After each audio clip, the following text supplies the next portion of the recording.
What's up, everyone? Welcome to this new episode of our YouTube channel. Today we are going to be teaching you how to tap a valve cover. This is a highly instructional video to ensure that everyone understands the process, but feel free to use the markers that I have set to skip to key points.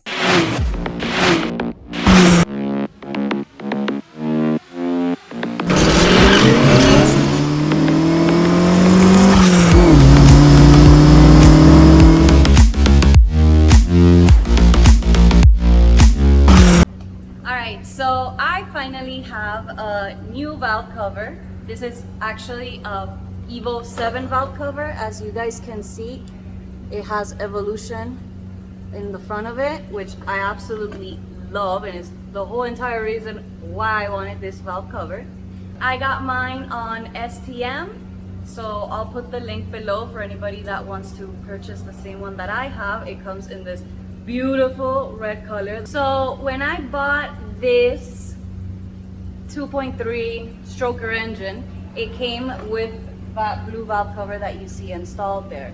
A few things: the valve cover is cracked, so I've been chasing small oil leaks, and they also tried to weld the fittings to the valve cover, but these valve covers, as you can see that MG sign, they're made of magnesium. So you actually can't weld on them, which is the reason that we're having this video. We are going to be tapping into our valve cover so that we can install our catch can. Okay, so let's talk a little bit about the parts and the tools that we are going to be using for this project. We are going to be tapping so that we can fit this half NPT fitting.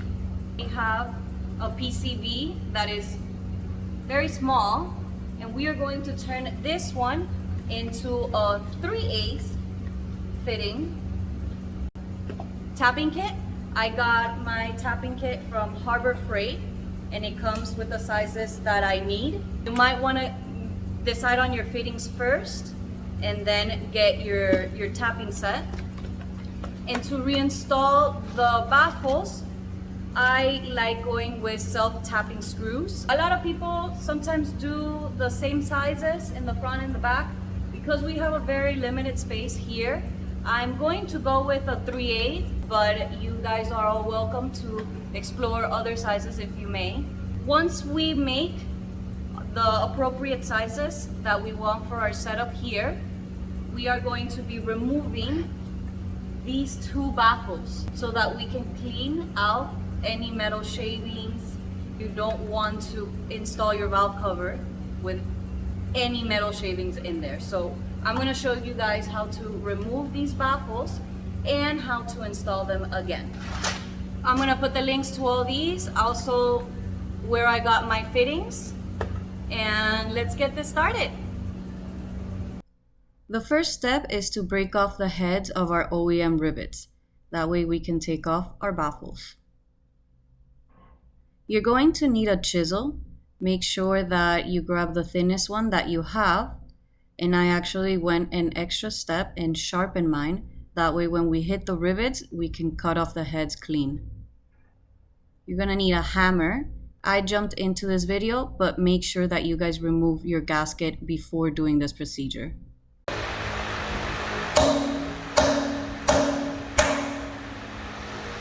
So there you guys can see, you want to knock those heads off cleanly and make sure that you guys stay away from hitting your actual valve cover. That one hit me in the face. Once you removed all of those, you'll be able to gently pull off your baffles. Our next step is going to be to shave down the remaining metal. That way our baffles can sit flat when we reinstall them. And to do it, you're going to need a Dremel.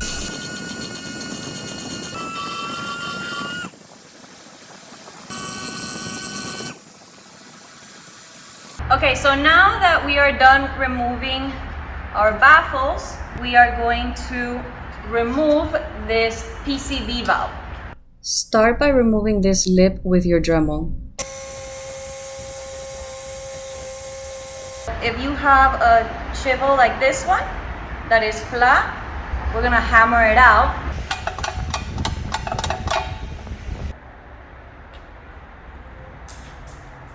Okay, so now that we are done removing the PCV valve that we had here on the side, we are going to start working on tapping our holes. So let's start with the one that is already done. Now you're gonna need your tapping kit, and we are going to start this procedure by hand. Slowly turn your tap clockwise so that you can start the thread. Stop once you feel it tight. Make sure that your tap is centered and not crooked. Give it 2 love taps, and then with your wrench, we're going to continue turning it clockwise. In order to make clean threads, you're gonna want to repeat the following sequence. Do half forward turns, bring it back a quarter, and forward again.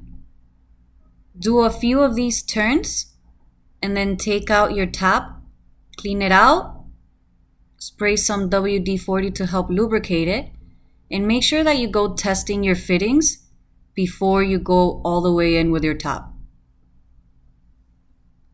Okay, so now we are down to the hard part because we need to make this hole bigger, but the hole sits very high, which means we need to bring it down this way, at the same time making it bigger.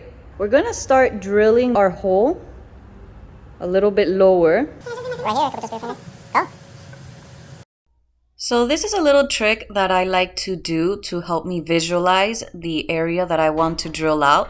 I actually use liquid eyeliner for this, but since most of you probably won't have that, some grease at the shop will actually do the job. And if you believe in any god, like I believe in the car god, make sure you pray to him. You don't want to mess this up. You're going to have to use some force so that we can cut through the metal. Now, be careful with your bits. You want to make sure that these aren't bending. So secure your valve cover and start drilling downwards and then slightly to the sides. Once again, be careful with your drill bit. Another friendly tip is to go upgrading your drill bit size. That way you can get your hole looking like this. Now that we're almost done creating the size that we're gonna need for our fitting, we're just going to perfect the hole. We're going to use a step bit. And in this part, you need to be very careful because you don't want the step bit creating this to go higher. Start with a few small pumps so that we can first perfect our circle.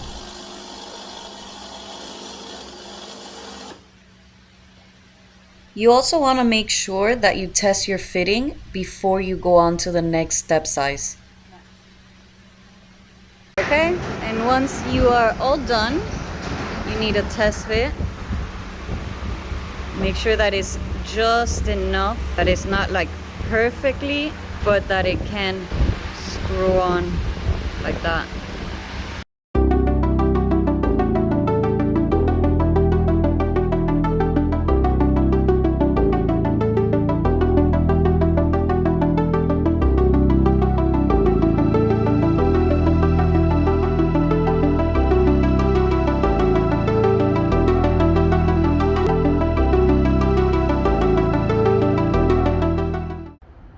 Alright guys, so this is day 2 of us working on the valve cover. I want to talk a little bit about the drill bit that we're going to use and the self-tapping screws.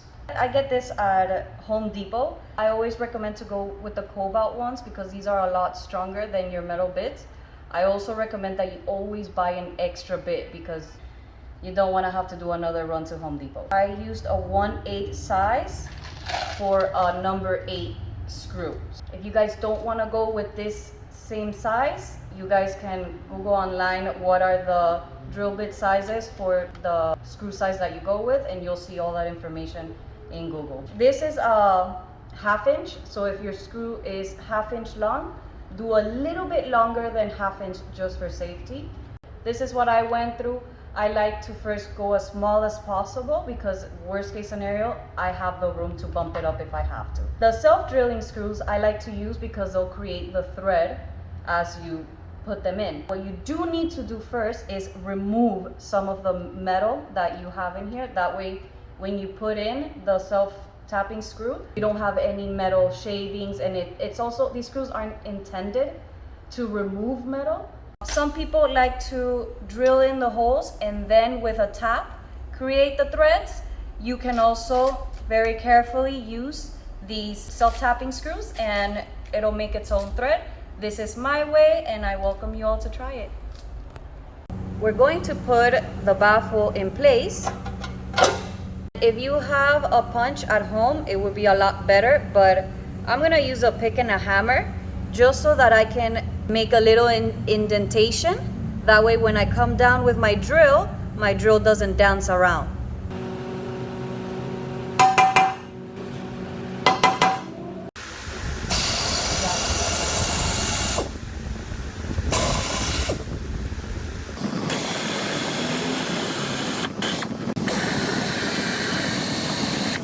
So this is what a self-tapping screw looks like.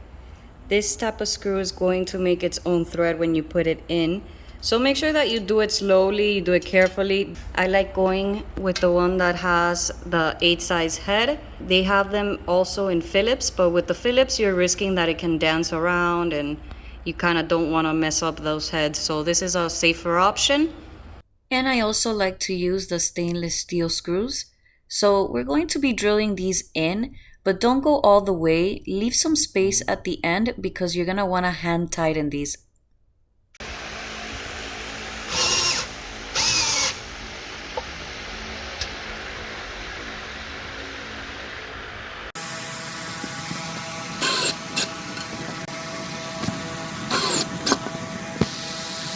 Once you're done doing all of your screws, we are going to start the cleanup process. So go ahead and remove your fittings. And with a high grit sandpaper, we are going to sand down any leftover or weak metal. Go ahead and remove your screws. We also want to soften up this surface. There are different tools you can use to clean out the metal shavings. If you don't have any air tools at home, you can also use your hose and a brush to clean out the metal shavings. My baffles are brand new, so all I have to do is remove the metal shavings and old sealant. But if your baffles are used, you're gonna wanna take advantage that they are out, so scrub them down with some soap or degreaser. That way you can get rid of old buildup and residue. Brake cleaner goes a long way, but you can also flip your valve cover upside down and tap it against a table or a trash can. This is gonna help loosen up any metal shavings that are stuck inside. Go ahead and repeat the cleaning process as many times as you wish. It's always better to be safe than sorry. Now don't forget to clean up your work area before you start sealing your valve cover. You don't want any leftover metal getting inside your valve cover. Now we're ready to start the sealing process. Go ahead and grab your favorite sealant. I like going with the Ultra Gray RTV silicone. Cut the finest tip you can and go all around, following the inside of the screws. You don't want to put a lot of silicone. You want to make the thinnest line you can possibly make. Once you're done with your silicone, you're going to grab your baffles and gently set them down in place. And now we're going to put our screws back in. Make sure that you guys rinse these out so that we can remove any metal shavings. You also don't want to go all the way down. We want to leave some space so that we can finish it off by hand.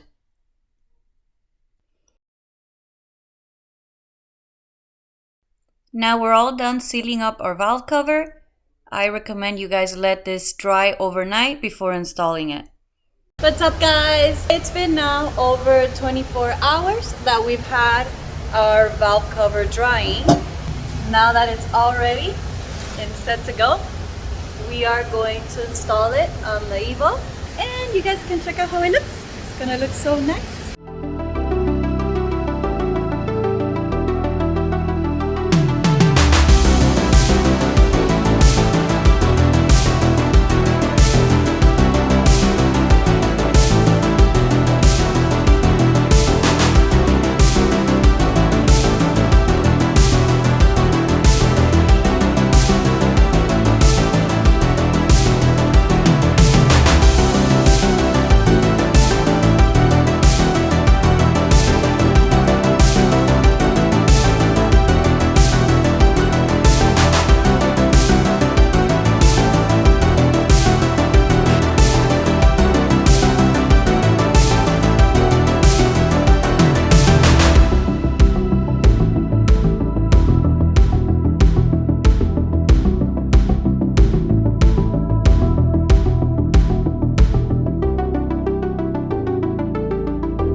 So we are all done with our valve cover here.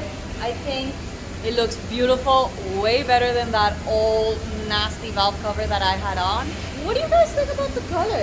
I'm kind of thinking that we should powder coat it same color as the wheels. Let me know what you guys think. Thank you so much for joining me in this video. It was definitely a minute and a half to record for you guys, but we got it done. And whatever questions you guys have, make sure to comment below. As always, I'll be as active as possible in the comments. I think it looks great.